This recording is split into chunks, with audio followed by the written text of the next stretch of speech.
بسم اللہ الرحمن الرحیم۔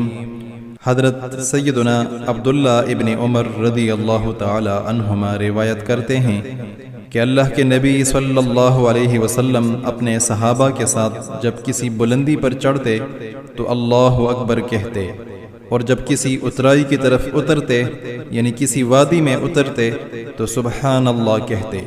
اسی طرح حضرت جابر رضی اللہ تعالی عنہ فرماتے ہیں، کننا اذا صعدنا کبرنا و اذا نزلنا سبحنا، جب ہم کسی بلندی پر چڑھتے تو اللہ اکبر کہتے، اور جب ہم کسی اترائی میں اترتے تو سبحان اللہ کہتے۔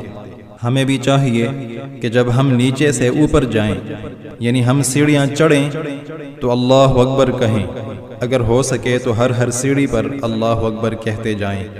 اسی طرح جب ہم سیڑھیوں سے نیچے اتریں تو سبحان اللہ کہیں، اگر ہو سکے تو ہر سیڑھی پر سبحان اللہ کہتے جائیں۔ قدم قدم پر نیکیاں بھی ملتی رہیں گی، اللہ کے حبیب صلی اللہ علیہ وسلم کی سنت پر عمل بھی ہوتا رہے گا۔ اللہ تعالی ہمیں سمجھنے کی اور عمل کی توفیق عطا فرمائے۔